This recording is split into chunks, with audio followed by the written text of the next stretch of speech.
Hola, hola, buenos días, buenas tardes, buenas noches. Espero estén pasando un excelente momento a la hora que nos estén escuchando. Ya estamos aquí en nuestro cuarto día del Hombre en Busca de Sentido, escrito por Viktor Frankl. Ya en el capítulo anterior, que fue en un live que ayer grabé, por cierto, quiero comentarles que fue la primera vez que lo hice y la verdad estuve un poco nerviosa bastante. Vi que empezaron a poner comentarios, entonces la verdad no supe cómo leerlos, bueno, no los podía ver bien y pensé que se iban a quedar grabados y pues les iba a contestar, pero la verdad no pude. Entonces sigo aprendiendo en esto de las redes sociales. Yo solamente empecé el canal porque tenemos un club de lectura y pues la verdad para las personas que no pueden leerlo o les da un poco más de trabajo empezar el hábito de la lectura, por eso me animé a empezar a leerlo para todos los que gusten escucharlo, ¿verdad? No soy profesional, entonces un poco de paciencia, nada más ténganme. Ya llevamos 3 libros. El primer libro fue el de hábitos atómicos. Está todo el libro, si gustan ir al canal, ahí lo pueden ver. Están por capítulos, también diario estábamos leyendo. Después de ese empezamos con el del Principito y el último que terminamos fue el de El monje que vendió su Ferrari. Ese libro también la verdad está excelente, tiene mucho mensaje, mucho que aprender, nos da también muchos tips para crear hábitos. Y en los libros se habla, en el primero y en el último se habla mucho de este libro, ¿verdad? De El hombre en busca de sentido. También estaba tomando un curso y en el curso una de las coaches hizo mención al libro. Últimamente me estaban saliendo muchos comentarios acerca del libro de personas en redes sociales y pues me pareció excelente volverlo a leer y compartirlo aquí con ustedes. Si no se han suscrito al canal, pues háganlo por favor para que estén enterados de todos los nuevos lecturas que se van subiendo al canal. Compártanlo, como siempre les digo, si no el canal, entonces nada más lo que están aprendiendo, porque siempre que compartimos, no sabemos a quién le va a llegar el mensaje y quién lo esté necesitando en ese momento, ¿no? Cada libro tiene un mensaje para cada persona y cada persona lo interpreta diferente. Por eso es bien importante compartir nuestros pensamientos y la interpretación de los libros, porque así nos enriquecemos mutuamente. Déjenos algún comentario para saber qué les está pareciendo el libro o en los otros libros también, para que así todos aprendamos unos de otros y veamos diferentes puntos de vista e interpretaciones de los libros, porque dependiendo de en la situación en la que estemos es la interpretación que le damos al libro o lo que nos está quedando en ese momento. Y pues bueno, empezamos la lectura del día de hoy. Como les dije, ya es el cuarto día. El tercer día se quedó como un live, pero ahí está también toda la lectura. Estamos en la página número 44 y comenzamos. La primera selección. La mayoría de las personas de mi expedición se encontraba bajo la ilusión del indulto. No perdían la esperanza de que serían liberados e imaginaban que aquello iba a terminar bien. No podíamos captar la realidad de nuestra condición. El significado se nos escapaba. Para explicarme mejor, recupero la siguiente escena. Hasta esa tarde no lo comprendimos. Nos ordenaron dejar el equipaje en el vagón y formar 2 filas, las mujeres a un lado y los hombres al otro, que debían pasar delante de un oficial de la SS de alta graduación. Tuve la osadía de esconder mi macuto debajo del abrigo. Mi fila debía pasar delante del oficial uno a uno. Me di cuenta de que corría peligro si el oficial descubría el macuto. Seguramente me tiraría al suelo de un bofetón, un escarmiento del que ya tenía constancia. Instintivamente, al acercarme a él, adopté una postura enérgica para disimular la pesada carga. Ahora lo tenía enfrente. Era un hombre alto y delgado, con un uniforme impecable que vestía soberbiamente. ¿Cómo contrastaba este porte elegante con nuestro aspecto mugriento después del viaje? El oficial mantenía una posición relajada, sujetándose el codo derecho con la mano izquierda. Su mano derecha estaba erguida y con el dedo índice señalaba con parsimonía a la derecha o a la izquierda. En aquel entonces ignorábamos el siniestro significado del leve movimiento de su dedo, apuntando ya a la izquierda, ya a la derecha, con mayor frecuencia a la izquierda. Me llegó el turno. Alguien me había susurrado que ir a la derecha implicaba trabajos forzados. A la izquierda enviaban a los débiles y enfermos, que trasladaban a otro campo. Me resigné al curso de los acontecimientos, comportamiento que repetí en varias ocasiones durante mi internamiento. El peso del macuto me ladeaba un poco hacia la izquierda, pero me esforcé en caminar erguido.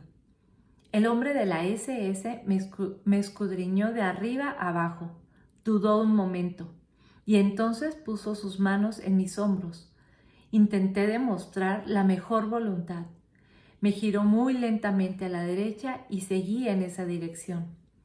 Por la tarde nos explicaron el significado del juego del dedo. Era la primera selección, el primer veredicto sobre la aniquilación o la supervivencia. Para el 90% de nuestra expedición había significado la muerte, y la sentencia se cumpliría a las pocas horas. Los que habían sido colocados a la izquierda fueron de la estación directamente al crematorio. Ese edificio, me dijo un recluso que trabajaba allí, tenía en las puertas escrita en varios idiomas la palabra baño. A cada prisionero se le daba a la entrada una pastilla de jabón y después, gracias a Dios, no necesito contar lo que sucedía después. Se ha escrito mucho sobre esa experiencia terrible. Los pocos que nos salvamos del numeroso grupo inicial conoceríamos la verdad esa misma noche. Pregunté a un antiguo recluso si sabía dónde habían mandado a mi amigo y colega P. ¿Lo enviaron a la izquierda? Sí, contesté. Pues ahí lo tienes, respondió. ¿Dónde? Una de sus manos señalaba una chimenea, a unos cientos de metros, que escupía una llamarada de fuego al cielo gris de Polonia. La llamarada se disolvía en una siniestra nube de humo. Allí está tu amigo, elevándose al cielo, contestó con brusquedad. Pero no alcancé a entender sus palabras hasta que me revelaron la verdad con toda su crudeza. Pero me estoy anticipando a los hechos. Desde el punto de vista psicológico, todavía nos esperaba un camino largo, muy largo. Desde el amanecer en la estación hasta la primera noche en el campo, escoltados por los guardias de la SS con sus pesados fusiles listos para disparar, recorrimos a paso ligero pasando la alambrada electrificada, el trayecto de la estación al pabellón de desinfección. Para los que habíamos superado la primera selección fue un auténtico baño. Eso fomentó nuevamente nuestra esperanza de sobrevivir. Incluso los hombres de la SS nos parecían casi encantadores. Pronto descubrimos la razón. Eran amables con nosotros por el reloj de pulsera que llevábamos en nuestras muñecas y con buenos modales nos querían convencer de que teníamos que dárselos. ¿No teníamos que despojarnos, en cualquier caso, de todas nuestras pertenencias? Entonces, ¿por qué no entregar a esas personas relativamente afables lo que nos quedaba? Tal vez algún día podrían devolvernos el favor. Desinfección. Nos llevaron a un cobertizo que parecía la antesala de la cámara de desinfección. Entraron los hombres de la SS y extendieron unas mantas en el suelo para que depositáramos allí los objetos de valor, relojes y joyas. Para regocijo de los reclusos veteranos, ayudantes de los guardias, aún había algunos ingenuos entre nosotros que preguntaron si podían quedarse con el anillo matrimonial, una medalla o algún amuleto de oro. No nos entraba en la cabeza que nos lo quitarían todo, absolutamente todo. Intenté ganarme la confianza de uno de los prisioneros veteranos. Acercándome sigilosamente, señalé el fajo de papeles del bolsillo interior de mi abrigo y le dije: «Mira, es el manuscrito de un libro científico. Sé que me vas a decir que no puedo esperar nada en estas condiciones y que debo estar agradecido de salvar la vida. Pero no lo puedo evitar. Necesito conservar este manuscrito como sea. Es el trabajo de toda mi vida. ¿Comprendes?». Parecía que comprendía. Empezó a esbozar una sonrisa, primero de compasión, luego burlona, insultante, hasta que soltó una palabra en respuesta a mi ansiedad. La palabra más omnipresente de la jerga de Lager: mierda. En ese momento comprendí la verdad desnuda del campo de concentración y me llevó a culminar la primera fase de mi reacción psicológica. Hice borrón y cuenta nueva, dejando atrás toda mi vida anterior. De pronto se produjo un revuelo entre mis compañeros de expedición, que habían permanecido de pie, pálidos y asustados, forcejeando con su esperanza. De nuevo oímos voces roncas vociferando órdenes. Nos introdujeron a empujones a la antesala de los baños. Allí, un hombre de la SS aguardaba a que todos estuviéramos dentro. Luego dijo: «Os doy 2 minutos cronometrados por mi reloj. En 2 minutos tenéis que desnudarnos y dejar todo en el suelo. Solo podéis quedaros con los zapatos, el cinturón o los tirantes, las gafas y, en todo caso, el braguero. Empiezo a contar ya». Nos quitamos la ropa con increíble rapidez. Según pasaba el tiempo, nos poníamos más nerviosos y algunos se trababan con el cinturón o los cordones de los zapatos. Entonces oímos los restallidos de látigos por primera vez, las largas correas de cuero sobre los cuerpos desnudos. Después nos metieron en otra habitación para afeitarnos. No solo nos rasuraron la cabeza, sino que nos dejaron todo el cuerpo sin un pelo. A continuación fuimos hacia las duchas y allí nos alinearon otra vez. Apenas nos reconocíamos unos a otros y mirábamos angustiados el techo. Pero comprobamos con gran alivio que de las duchas salía agua, agua de verdad. La existencia desnuda. Mientras esperábamos la ducha, se nos hizo patente nuestra desnudez. En un sentido literal, éramos solamente un cuerpo, nada más. Solo poseíamos la existencia desnuda. ¿Qué vínculo material me ligaba a la vida anterior? En mi caso, eran las gafas y el cinturón, pero a este último pronto tuve que cambiarlo por un pedazo de pan. A los que usaban braguero les reservaron otra sorpresa. Por la tarde, el prisionero a cargo de nuestro barracón nos recibió con un discursito de bienvenida. Aseguró que por su honor personalmente colgaría de aquella viga y la señaló a quien llevara consigo dinero o joyas en el braguero. Explicó con orgullo que las leyes del campo concedían ese derecho a los veteranos. También con los zapatos tuvimos problemas. Aunque supuestamente podíamos conservarlos, los que tenían zapatos en buen estado fueron obligados a entregarlos y se los cambiaron por zapatos desgastados y de otro número. Les fue aún peor a los que, guiados por el consejo de los veteranos, habían cortado la caña de las botas. Disimulando el corte con jabón, los hombres de la SS conocían esa práctica y metieron a todos los sospechosos del engaño en una habitación contigua. Oímos de nuevo los chasquidos de los látigos y los gritos de los torturados. Esta vez el castigo duró bastante tiempo. las primeras reacciones. Así se desvanecían una tras otra las ilusiones de que algunos de nosotros habíamos aún concebido. Y entonces, inesperadamente, la mayoría nos sentimos embargados por un humor macabro. Ese humor lo provocaba la conciencia de no tener nada, excepto nuestra ridícula existencia desnuda. Cuando las duchas empezaron a funcionar, todos hicimos de tripas corazón y bromeamos sobre nosotros mismos y sobre los demás. A fin de cuentas, salía agua de verdad. Además del extraño sentido del humor, se apoderó de nosotros otra sensación, la curiosidad. Ya había experimentado antes ese tipo de curiosidad como reacción primaria en situaciones extremas.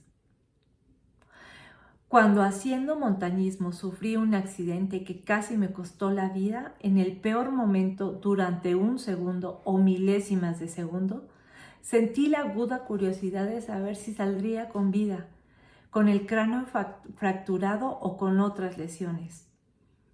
Esta fría curiosidad predominaba incluso en Auschwitz. Ella nos permitía distanciarnos de alguna manera de lo que nos rodeaba y nos facilitaba contemplar la realidad con cierta objetividad. En aquellos momentos utilizábamos ese mecanismo como medida de protección. Estábamos ansiosos por saber qué iba a suceder y qué consecuencias tendría. Por ejemplo, estar de pie a la intemperie, con el frío del final de otoño, completamente desnudos y mojados por el agua de la ducha. A los pocos días, la curiosidad derivó en sorpresa. No nos habíamos resfriado. El lager reservaba muchas sorpresas semejantes para los recién llegados. A los médicos del grupo nos sorprendió comprobar la falsedad de los libros de medicina. Siempre se ha afirmado que el hombre necesita determinado número de horas de sueño para poder vivir. Mentira. Yo creía que ciertas cosas eran imprescindibles, que no podría dormir sin esto o vivir sin aquello. La primera noche en Auschwitz, dormidos en las literas de 3 pisos, en cada litera de aproximadamente 2 por 2,5 metros, dormían 9 hombres, directamente sobre tablones. A cada cajón, es decir, a 9 presos, correspondían 2 mantas. Lógicamente, solo podíamos estar tendidos de costado, apretujados como sardinas en lata, lo que tenía cierta ventaja, combatir el frío que penetraba en los huesos.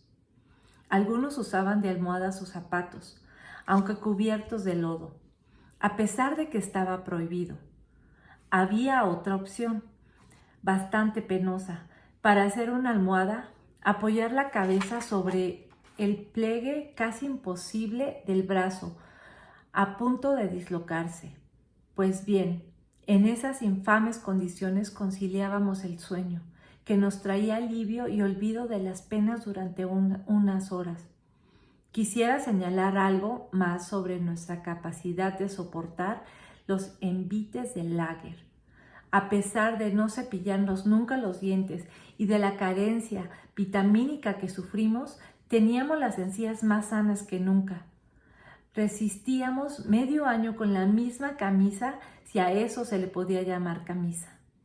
Otra cosa inexplicable, se helaban las cañerías y no nos lavábamos durante días ninguna parte del cuerpo. Y sin embargo, las llagas y las heridas de las manos sucias del trabajo en la tierra no supuraban, a menos que se congelaran.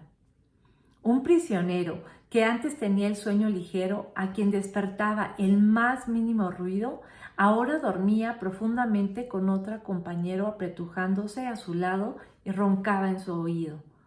Si alguien nos hubiera preguntado si la afirmación de Dostoyevsky, que define al hombre como un ser que puede acostumbrarse a todo, era cierta, habríamos contestado: sí, el hombre puede acostumbrarse a todo, pero no nos pregunte cómo lo hace. ¿Lanzarse contra las alambradas? pero conviene aplazar el análisis de estas cuestiones, pues estamos en el comienzo de nuestro ensayo psicológico y los presos no tenían aún en tan poco tiempo una conciencia precisa de su estado. Nos hallábamos todavía en la primera fase de nuestras reacciones psicológicas. La idea de suicidarnos estaba presente en prácticamente todos nosotros, aunque fuera solo por momentos. Nacía de lo desesperado de la situación, de la amenaza de muerte que día tras día, hora tras hora, cada minuto se cernía sobre nosotros, y de la proximidad de los muertos, la muerte de otros. La mayoría, como resultado de las convicciones personales que luego mencionaré, la primera noche en el lager me prometí a mí mismo no lanzarme contra las alambradas. Esa era la expresión, en la jerga del campo, del método más frecuente de suicidio, tocar la valla de alambre electrificada. No resultaba tan difícil en Auschwitz decidir no lanzarse contra las alambradas. No tenía sentido suicidarse, pues para el prisionero común y corriente, la esperanza de vida, considerando objetivamente las circunstancias y aplicando un cálculo de probabilidades, eran muy escasas. Nadie podía tener la certeza de ser parte del remoto porcentaje de hombres que sobrevivían a las sucesivas selecciones. De ahí que en la primera fase de shock, el recluso de Auschwitz perdía el miedo a la muerte. Pasados los primeros días se observaban las cámaras de gas con un horror atenuado. A fin de cuentas, le ahorraban a uno la decisión de suicidarse. Algunos compañeros, a los que vi después de la liberación, me aseguraron que yo no había sido de los más deprimidos tras el shock del internamiento. Recuerdo haber reído con toda sinceridad. Cuando la mañana siguiente a la primera noche en Auschwitz ocurrió el siguiente episodio. A pesar de las estrictas órdenes de no salir de los barracones, un colega mío que ya llevaba semanas en el campo se coló en nuestro barracón. Quería tranquilizarnos, consolarnos y contarnos algunas cosas. Había adelgazado tanto que tardamos en reconocerlo. Con fingido humor y despreocupación, nos dio unos cuantos consejos apresurados. No tengáis miedo, no temáis las elecciones. El doctor M, se refería al jefe de las elecciones médicas de la SS, siente debilidad por los médicos. No era cierto. Las amables palabras de mi amigo no se correspondían con la verdad. Un prisionero de unos 60 años, médico de un bloque de barracones, había suplicado al doctor M que liberara a su hijo destinado a la cámara de gas. El doctor M rehusó fríamente ayudarlo. Pero hay una cosa que os aconsejo, continuó, que os afeitéis si es posible a diario, aunque tengáis que hacerlo con un trozo de vidrio y a cambio del último pedazo de pan. Así pareceréis más joven y los arañazos harán que las mejillas parezcan más lozanas. Si queréis seguir vivos, el único modo de conseguirlo es aparentar capacidad de trabajo. Si cogéis por una llaga o porque os roza el zapato, cualquier SS os apartará del trabajo y al día siguiente os enviarán a la cámara de gas. Sabéis a quien llamamos aquí musulmán, al de aspecto miserable por dentro y por fuera, enfermo y demacrado, incapaz de resistir el trabajo físico duro. Ese es un musulmán. Antes o después, más bien antes, el musulmán acaba en la cámara de gas. Por eso, os lo repito, afeitaros a diario, manteneros siempre erguidos, andad con soltura y no os mandarán a la cámara de gas. Ninguno de vosotros, aunque llevéis solo 24 horas aquí, debéis temer la cámara de gas, salvo quizás tú, me señaló y dijo, espero que no tomes a mal que te lo diga con tanta franqueza. Continuó dirigiéndose al grupo. Es el único de vosotros que debe preocuparse por la próxima selección. Los demás podéis estar tranquilos. Yo sonreí.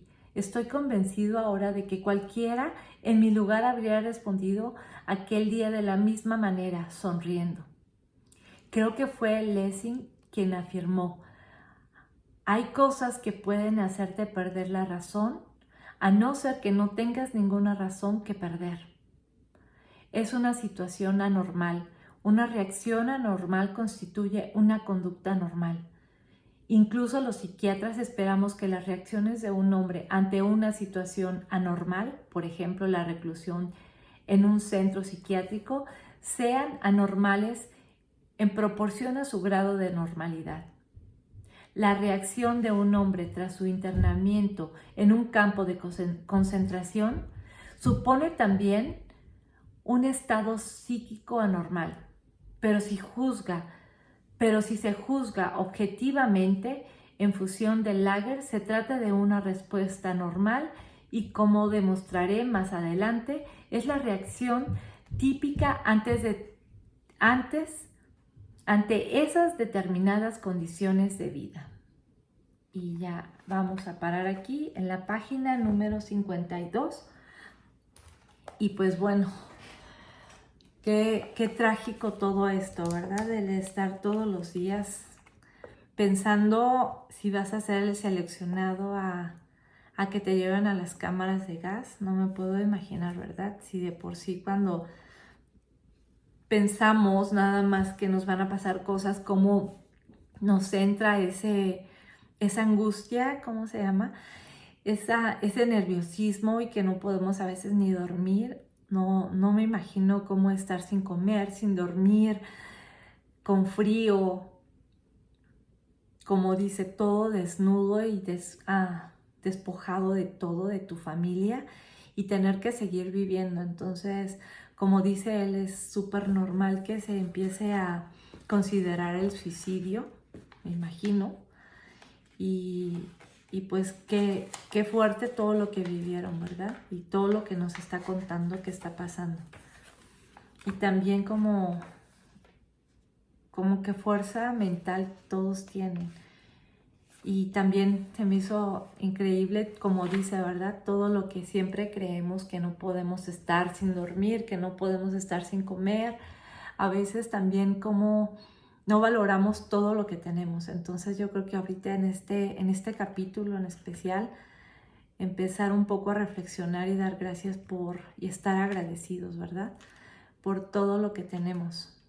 Que a veces uno como mujer siempre dice que no tengo ropa o no tengo zapatos, y volteamos a ver el closet y está que ya no cabe nada.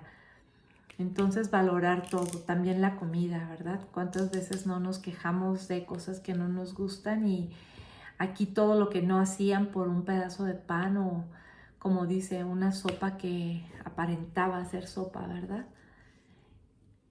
También rescatar que somos más fuertes de lo que a veces sabemos que somos, que yo creo que a veces somos tan vulnerables con cosas, y hasta que no nos pasan situaciones como más fuertes, digo, no como este tipo, porque esperemos que nunca vuelva a pasar esta situación, pero ya sabe lo fuerte, ya nos está demostrando lo fuerte que puede ser nuestro cuerpo, ¿verdad?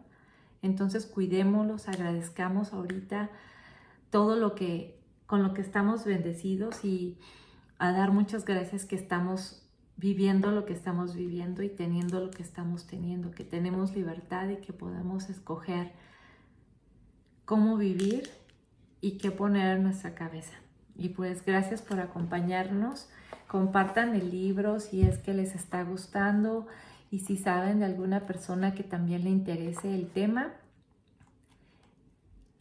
Y no es tanto, como dice él, ¿verdad?, el tema del holocausto, sino que cómo él lo vivió, y explicándonos cómo el cuerpo reacciona psicológicamente. Es súper interesante, y como les digo, ya lo había yo leído antes y ahorita están resaltando cosas nuevas. Hagan sus anotaciones, subrayen las cosas Ojalá y puedan comprar el libro, ¿verdad? Para seguirnos y, y subrayar lo que les queda, o si no, gracias a la tecnología podemos poner pausa. Yo a veces así lo hago con algunos podcasts cuando están cosas que me súper interesan, entonces lo pauso y escribo lo que me gustó de esa parte o lo que yo puedo integrar a mi día a día. Y pues bueno, que tengan un excelente día, tarde, noche, a la hora que nos vean y nos vemos en la siguiente lectura. Bye.